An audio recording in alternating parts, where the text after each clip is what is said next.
Hey, what's up? Thanks for stopping by the channel. My name is Jared. This is the LVME. This is the first video in a brand new interview series focused on hip hop culture and rap music. Now, I was originally going to start this in another month or two after I've had a chance to sit down and interview one of the biggest rappers in the independent scene. However, it just so happened that on my other show, SWAT MMA, which is a combat sports podcast, I had a chance to sit down with my co-host Paul and interview a gentleman by the name of Houston Alexander. Now, he was on my show over there because he's a notable figure in mixed martial arts. He's a former UFC fighter, among many other organizations, and he's currently seeing a bit of a massive career resurgence in the BKFC, Bare Knuckle Fighting Championships, where he just knocked out their former heavyweight champ, Joey Beltran, at BKFC 33. He is undefeated and currently ranked number 4 at cruiserweight, number 5 at heavyweight, and he is looking at a title shot next, all of this at 50 years old. However, in the way that it relates to this channel, Houston is actually a notable figure in the underground hip-hop scene. In fact, I am just going to read part of Houston Alexander's bio straight from his Houston Alexander Foundation website. All right. Outside the cage, Alexander exudes all forms of hip-hop. A notable b-boy and street artist, he led and toured with hip-hop groups and coalitions in the 80s and 90s, including the Midwest Alliance, Beyond and Alliance All-Star B-Boys and B-Girls, and the Scribble Crew, where he created community graffiti murals in North Omaha. He also hosted Tuesday Night Titans, a weekly rap battle, which led to Houston's creation of the record label Hustle Music. He has since been involved with Omaha's underground and independent hip-hop scene, keeping up with his lifelong love of music as a local DJ and on-air talent at Omaha's Power 106.9 FM and hosting the Neighborhood Watch show. He has been featured on a variety of movies, television, radio, magazines over the years, such as Vengeance with Danny Trejo, Key and Peele, ESPN Sports Science, and a host of others. A beloved community leader, Mr. Alexander is passionate about giving back. He currently serves as board and chair president of the Houston Alexander Foundation, whose mission provides educational programs to the youth through education, culture, exercise, and community, most notably the Culture Shock School Tour, where he has hit over 450 schools across the country, teaching the history of hip-hop through graffiti, music, and dance. Houston has a lot to say about rap music and hip-hop culture, and I think you'll enjoy this. Let's go ahead and cut straight into the interview and pick that up. But one of the major aspects of it is of my foundation is going into the schools teaching the kids about hip hop culture. Because guys, how old are you guys? If you mind me asking. I'm in my 40s. He's younger 26.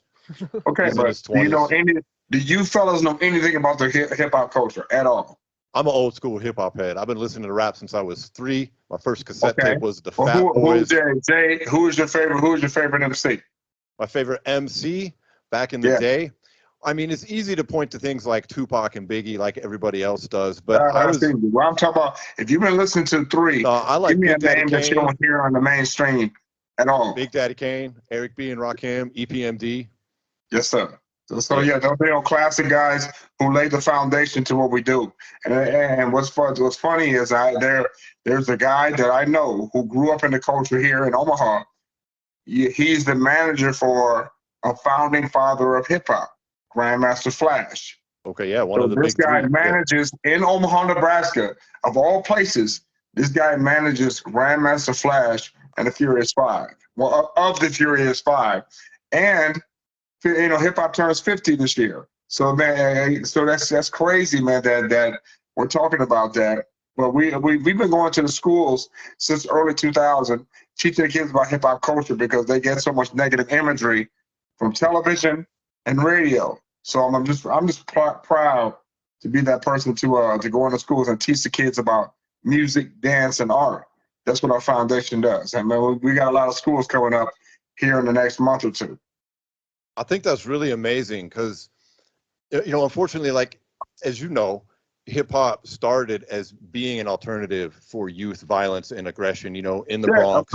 And it was focused on that with, like you said, with Grandmaster Flash, with Grand Wizard Theodore and the Scratching and fucking Cool Herc. all these guys, it was an answer to gang violence and to youth that just couldn't have an outlet. And then it seems like the culture Yeah. got away from that, right?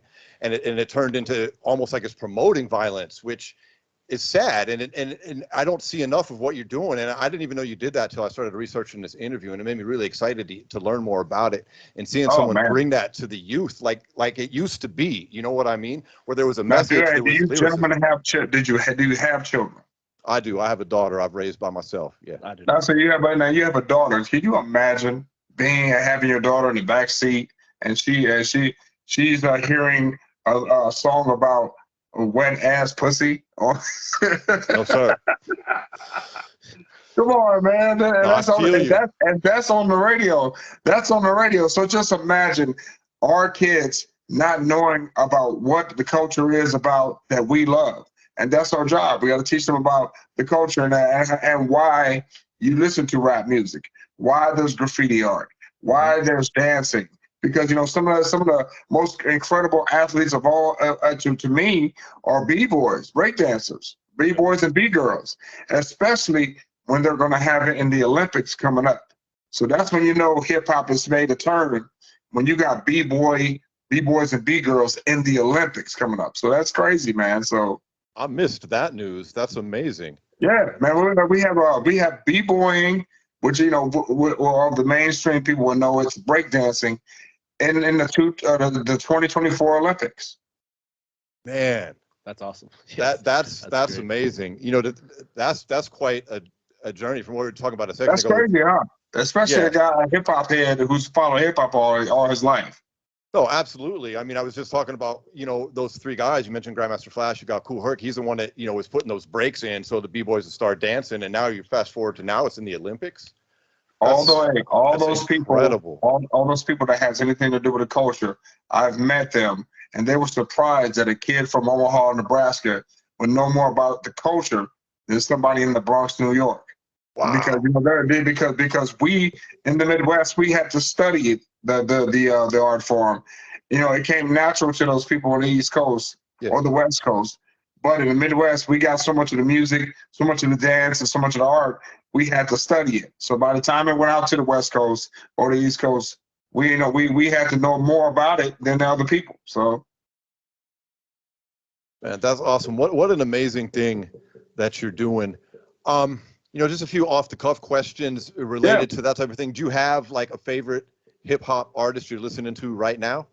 And again, when people say hip hop artists, I would say rap artists, because we're talking about rap. We're not talking about hip hop. When you say hip hop artists, and people got that messed up. As an educator, we have to educate them. Hip hop is the culture. So if you're going to mention rap, do I have a favorite rap artist? Of course I do. I don't have a favorite hip hop artist. No, you're 100% correct. I have a favorite rap artist, which is one aspect of the culture of hip hop. 100%.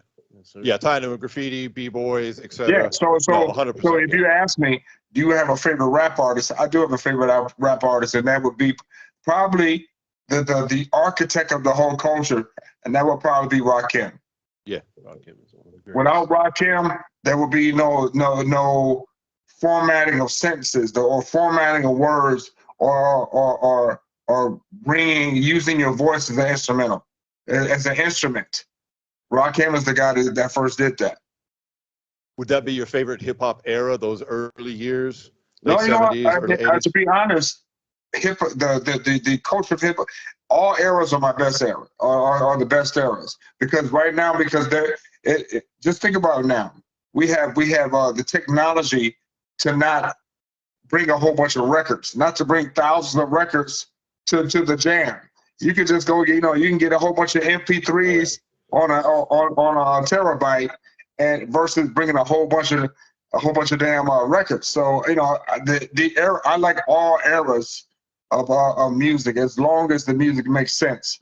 A lot of the times, and you got to today, all you hear, because you wouldn't want your daughter to hear WAP in the car, because if that's all the labels are promoting, that's all they're playing on the radio. That has to be an agenda behind that, and I believe that. There's no conscious rap, and there's no rap music that's actually educating people. Think about that. And when they stop educating people, that's what happened. And even in some interviews, you can hear some of the executives talk about playing only music that's destructive and that people don't want to hear. You know, that people want to hear, but not everybody wants to hear anything about, you know, some wet ass pussy For sure. or drug dealing or killing some N-word. So man, it's just funny, man.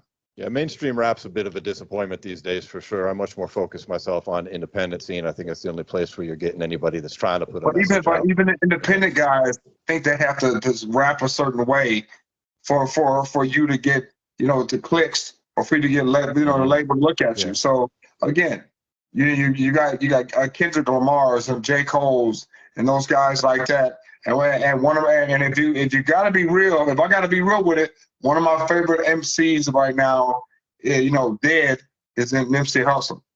Yeah. Nipsey Hussle is. Nipsey Hussle, man. Hey, Nipsey Hussle is the modern day Game. He's the modern day Snoop. He's the modern day, you know, because he's a mixture of both West and East Coast. And he pushes the culture forward. That's a real difference. I feel like the way he pushed the culture forward is that, you know, he was teaching kids how to use their money and how to invest in their community and how to, you know, because, you know, of course he had all these different subject matters, but he was teaching kids how to use their money and how to use it in the community. And unfortunately, the community, you know, it was his demise, but he was giving the kids game, not just gaming the kids. Absolutely. Well, I do want to transition a little bit over to the fighting aspect of things. All right, I hope you enjoyed watching Nat as much as I enjoyed talking with Houston. You can learn more about the Houston Alexander Foundation. If you go to the website, you're going to see it right there on the page. It is HoustonAlexanderFoundation.org. I think that's right. I hope that's right. Yes, HoustonAlexander.org. No foundation on there. Link is on your screen. It's also in the description. Thanks for hanging out. Got a bunch on this interview series coming out, most notably, like I said, a few rappers on the scene to start with, and we're going to go from there. Thanks for hanging out with me, everybody. Hit the subscribe button, hit that like button. I'll catch you all on the next one. All right, peace.